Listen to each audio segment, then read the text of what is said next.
Assalamualaikum warahmatullahi wabarakatuh. Apa kabar semua? Nah, jadi di video kali ini saya nggak membuat tutorial, tapi saya mau sharing buku pola yang saya pelajarin, tentunya pola fashion.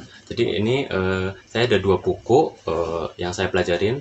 Jadi yang satu itu masih dalam bahasa Jepang, seperti ini. Jadi semua tulisannya itu pakai bahasa Jepang, dan yang kedua adalah buku dari Esmut. Jadi ini buku ini adalah keluaran dari Prancis, tapi ini bahasanya gabungan antara bahasa Prancis dan bahasa Inggris. Jadi ini bacanya metode de couvertement féminin. Jadi metode pemotongan pakaian wanita. Nah, jadi dari dua buku ini nanti saya akan ambil beberapa untuk bikin konten. Nanti saya jabarkan dalam konteks bahasa Indonesia. Makanya buat teman-teman yang belum subscribe, buruan subscribe biar bisa belajar bareng di channel saya. Nah, sekarang kita akan lanjut untuk lihat isi dari kedua buku ini. Jadi kita buka dulu buku yang pertama. Jadi ini yang tulisannya Jepang. Aku nggak tahu ini Jepang atau Cina. Jadi ini daftar isinya juga semuanya pakai bahasa Jepang. Tapi kalau saya sendiri lebih merhatiin dari bentuk-bentuk polanya. Jadi seperti ini. Nah, ini juga ada tanda-tandanya. Tapi kalau tanda-tanda gini aku udah scan terlebih dahulu, jadi aku tahu ini arti dari tiap simbol ini. Nah, ini jadi di halaman pertama rata-rata ya belajarnya itu kayak rok, celana, tangan itu semua yang buat dasar-dasar di halaman pertama. Nah, ini juga ada ukuran SML-nya, ada standarnya.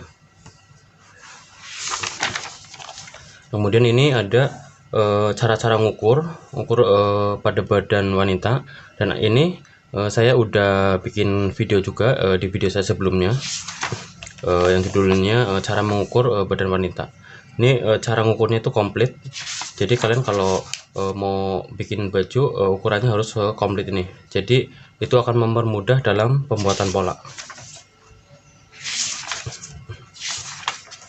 Selanjutnya ini adalah gambar-gambar rok. Dari gambar-gambar ini kita bisa pelajarin banyak desain. Jadi kita bisa melajari satu persatu. Ini semuanya ada rok. Nah, kita langsung ke di bagian tengah. Nah, di tengah juga pada pola celana juga banyak variasi seperti ini. Kalau di buku ini sebenarnya lebih ke baju-baju ready to wear. Makanya saya sharing buku ini karena nantinya saya akan bikin konten juga dari gambar ini, tapi nanti saya akan rubah dalam bahasa Indonesia. Ini semuanya pakai bahasa Jepang. Tapi dari gambar-gambar ini sangat mudah dipahamin karena dari ukuran-ukurannya, angka-angkanya itu masih normal.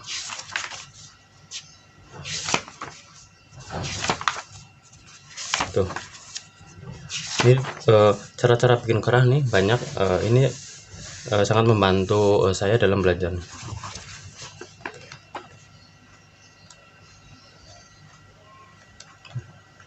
Ini lebih ke blazer.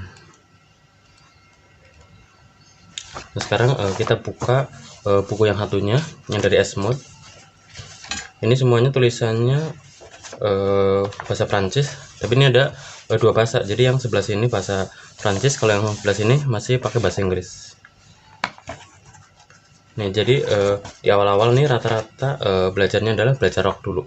Jadi emang kalau orang-orang yang baru mau belajar, utamakan ada baju-baju dasar seperti rok, itu akan permudah kita dalam belajar. Ini juga sama, ada ukuran-ukuran standarnya dari ukuran SML. Tapi kalau yang ini sebenarnya nggak terlalu banyak gambarnya, dia lebih ke teori.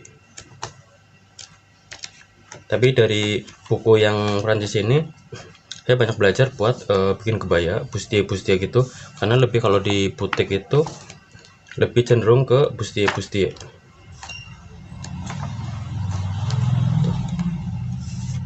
banyakkan tulisan, jadi ini lebih ke teori. Tapi dari cuttingan seperti ini sangat bagus buat belajar bustia kebaya.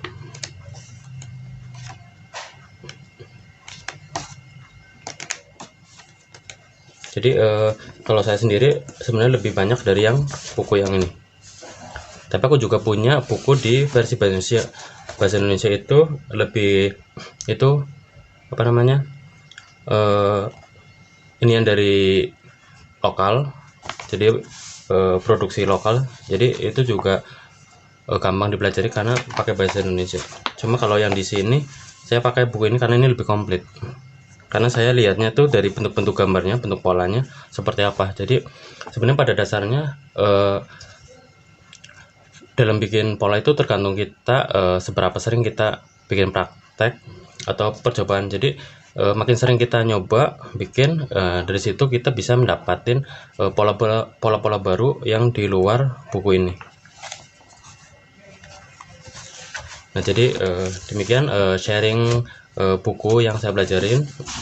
Jadi semoga bermanfaat buat kalian-kalian yang lagi nyari atau mau belajar desain. Jadi cari buku-buku seperti ini buat belajar, dan jangan lupa untuk subscribe. Jadi kalau kalian nggak bisa dapetin buku ini, setidaknya kalian bisa belajar di channel saya. Oke.